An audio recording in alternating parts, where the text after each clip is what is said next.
Okay, so step one, we're gonna paint some of these Necron Warriors. So I just took them outside. Honestly, I've become a big fan of priming on the sprue.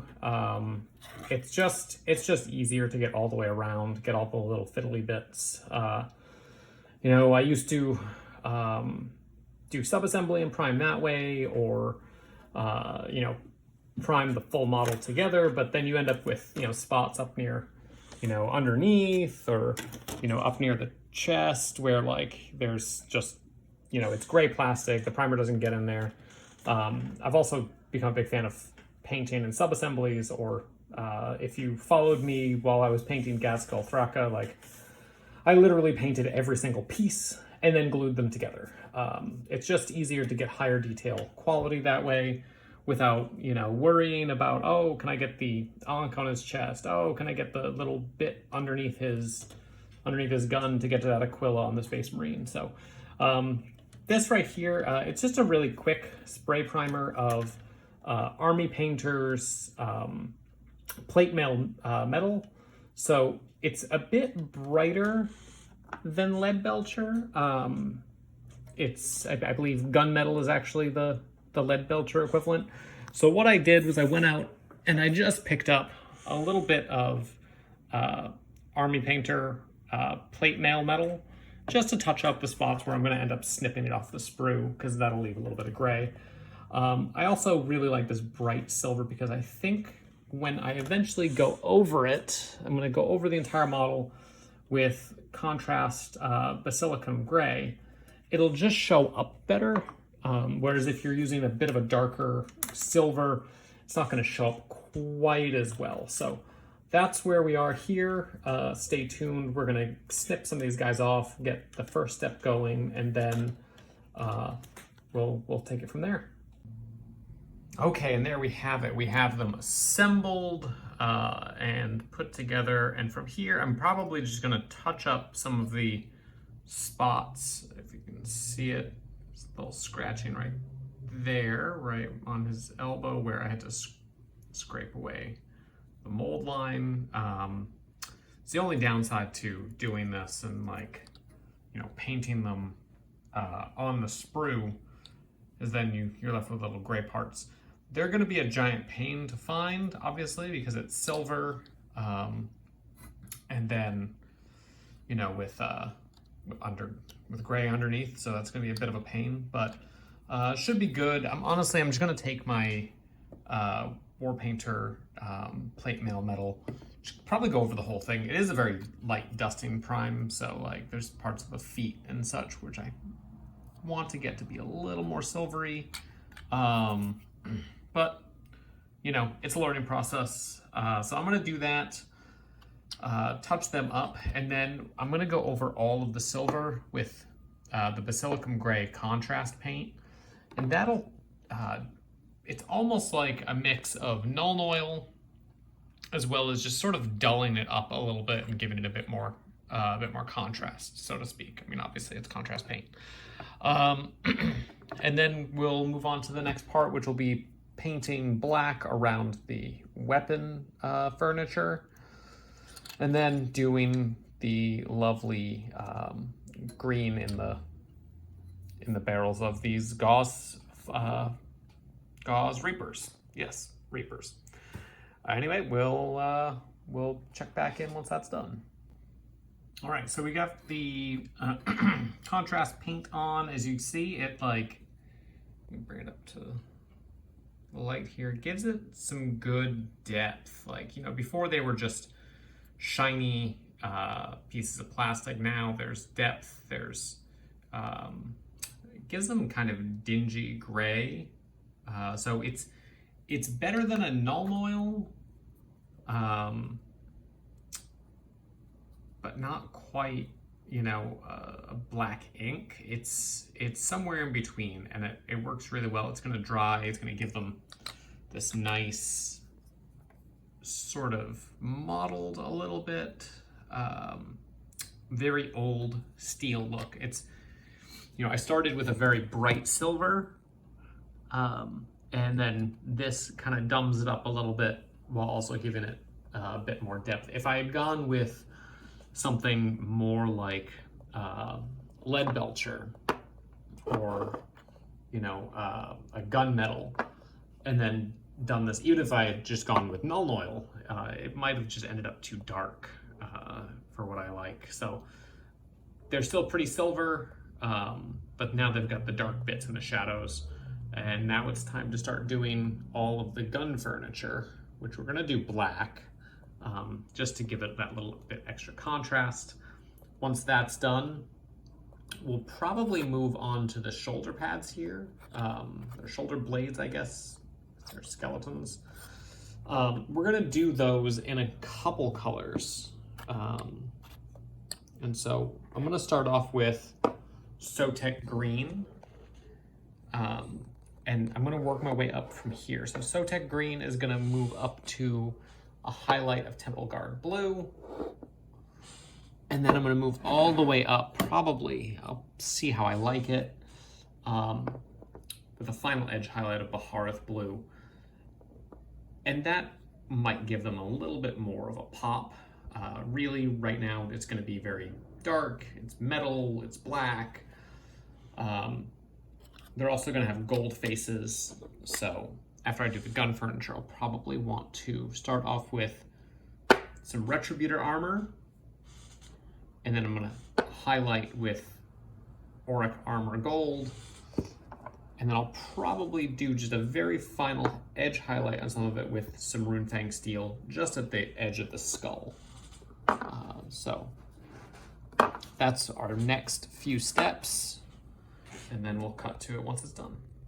Okay, so we did some gold on the heads. I did the coils of the Gauss Reapers in gold too. I just thought that would give a little more contrast once we do the black, when we do the green here on the cables here, which we're gonna do in a dark green. We're gonna do, I think, a dark angel green up to a warpstone glow, maybe with a moot green highlight. And so that'll play off each other really nicely. I want to get a good amount of gold on here, actually, with the faceplate and the coils.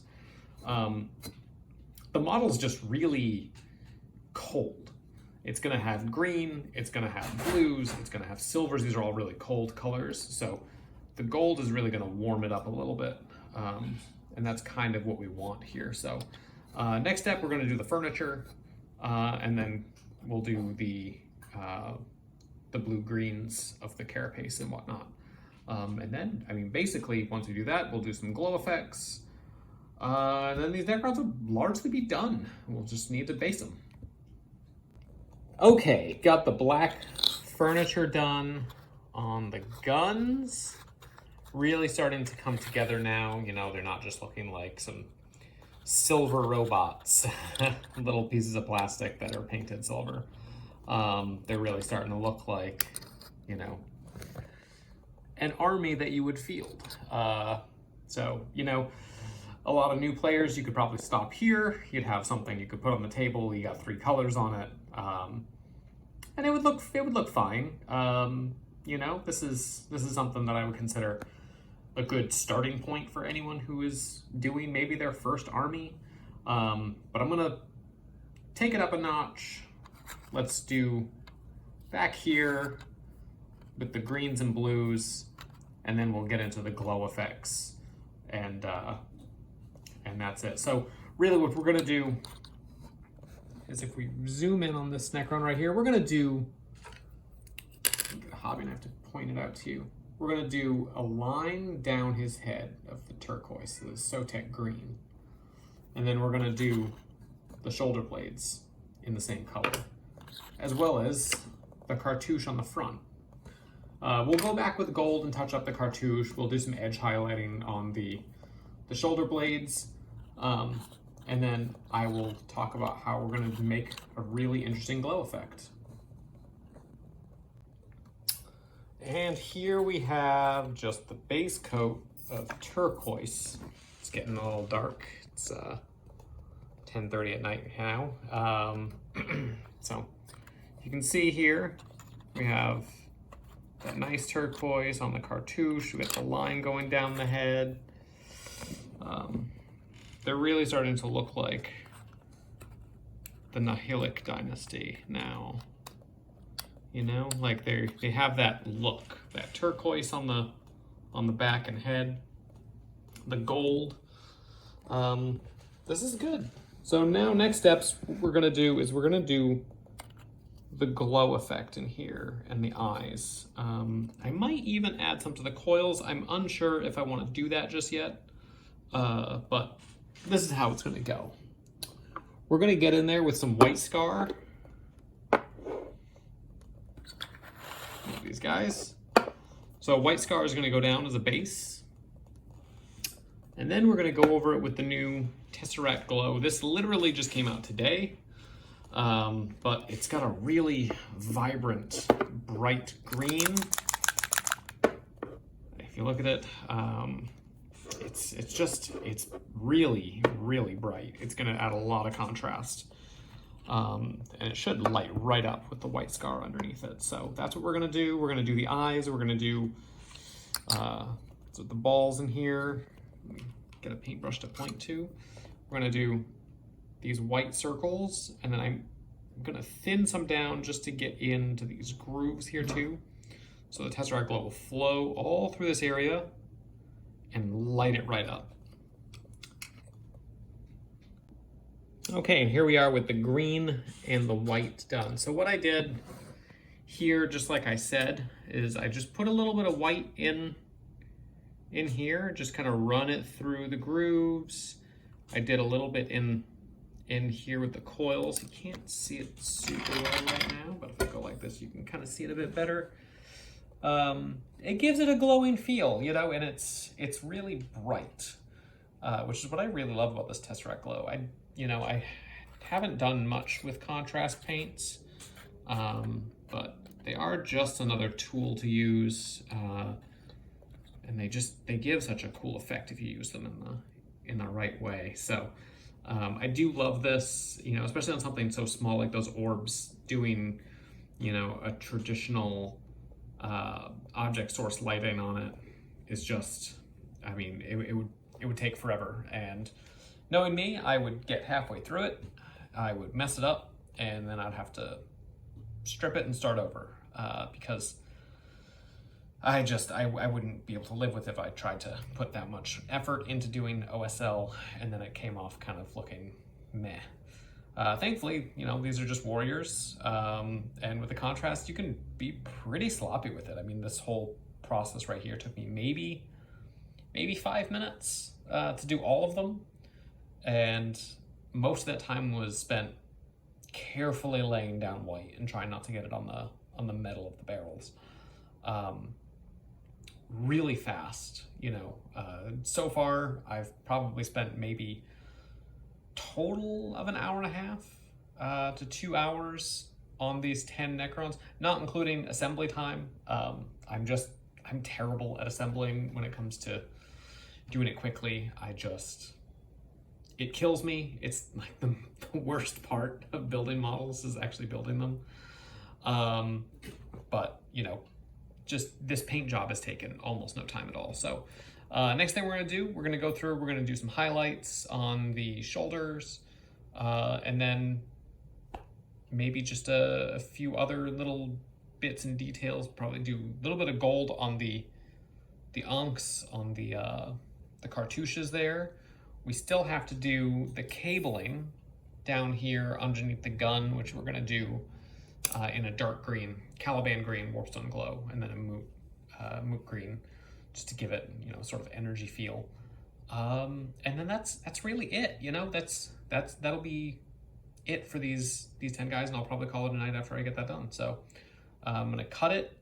I'm gonna go do those last couple bits, and then we'll cut back. All right, and here we are with highlights done, cable done, just a few more little details, and then we'll get to basing. Yeah, I mean, I got these 10 were done in basically an afternoon. So let's take a look at kind of some of the stuff we did. So, okay, so here we are. As you can see, I did the ankh in a bright gold. I decided to do auric armor gold, just to give it a little bit more of a pop. I feel like if I did the Retributor armor, it might have gotten sort of missed. You know, see, like, it's a lot brighter against the turquoise. For the cabling down here, we just did, you can't see it too well on camera, but it's Caliban green with a warpstone glow. I might add a moot green after I base everything, kind of see how it looks. As for the shoulders, again, can't really see. I did Temple Guard blue, and then I did just a super sharpest edge highlight. And I thought I was going to use Baharth blue, but I decided, you know, their color scheme is a little bit more yellow, green, blue, teal than like bright blue. So I went with Screaming Skull just to mark out those sharp edges. Just a little trick I saw someone else do with their Nihilakh dynasty. But yeah, I mean, I would call these guys basically done. Just, you know, throw some basing down for basing. We're gonna do some astrogranite, and then we're gonna do a dry brush of Tyrant Skull, just to give it that, you know, blasted urban decay feel. But yeah, this is basically it. I'll post one quick snapshot once they're based and done, but this is basically it. That is 10 Necron Warriors with Gauss Reapers, which I'm very excited to see on the battlefield in an afternoon. And good morning. And you see I have a little bit of coffee here. It's morning of day 2 of the Necron build here. I'm doing a little bit of basing this morning, and then I think these guys will be pretty much caught up. I do want to point out I missed one little guy. Touched him up this morning. This little guy has a scarab on his back. There's also one guy who has a scarab by his foot. This guy right here. But it's on a rock, so we'll do that once we get to basing. Stuff like that, you know, rocks on the base, everything. Usually better to just do it after you lay down whatever your basing material is. In this case, we're using astrogranite with Tyrant Skull dry brush. But I'm also going to do a few little crystals. I feel like, you know, what is a Necron base without crystals on the base? These are pretty easy to make, honestly. You take just a little piece of spare sprue, and then using the back end of your hobby knife, you just flatten out some of these sharp edges, and it gives it a very crystalline feel. You know, and then you sharpen one end, then you cut it, usually at a little bit of an angle so that it sits, you know, not quite straight up, but sort of diagonal. We'll just do a real quick thing with them. I know a lot of people do all sorts of edge highlighting on them. What we're really going to do is we're just going to base them in Caliban green, and then we're going to do a very light layer of warpstone glow, and then just a tiny bit of moot green at the very top. From there, I might even just go one step further and do a bit of a glow effect on the base. I'm not sure if I'm going to do that yet. We'll see how I feel once we get this done. I'm not doing crystals on every Necron base, at least not for the Warriors. But I figure, you know, 2 or 3 will make it feel fine once you see the whole unit on the ground. We're also going to do a few tufts of grass and whatnot, so there's going to be plenty of stuff to break up that sort of gray basing. So let's get to it, and then I will cut back once we have the astrogranite down.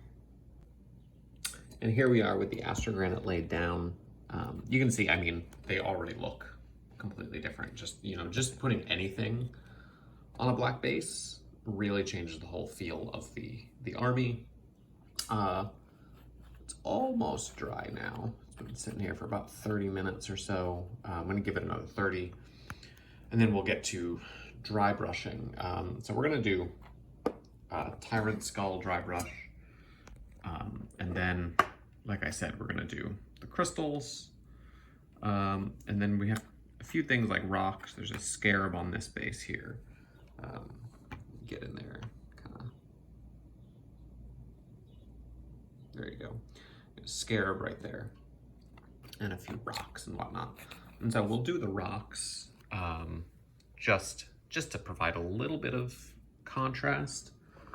We're just gonna do them in Pallid Witch Flesh, and then we will touch them up with Ulthuan Gray. And that'll give them a little bit of a more white, stark contrast as opposed to, you know, the gray and the sort of yellowy that's gonna be on the ground. It'll break it up a little bit more. And later on, once we do the some of the ruins on, say, let's see here, okay, so once we look here, like, you know, for example, right here, that piece on the Scorpec Lord, it's like a piece of ruined building material, which we'll do in the same sort of scheme, where it'll be more of a white on the dark gray, and I'll break it up and give it a little bit of contrast. But anyway, I'm gonna let this sit for just a little bit longer, get to dry brushing, do the crystals, and then we'll cut back once everything's done. And here we are, finally finished. 10 Necron Warriors of the Nihilakh dynasty, finished and ready for battle. This is up to beyond tabletop, so this would be parade ready, as GW is now calling it. Fully based, fully painted, details and highlights, and ready for a game. I hope you enjoyed this little tutorial, hoping to get something going that'll be a little more step-by-step for the following videos, but I hope this was helpful, and we'll see you next time.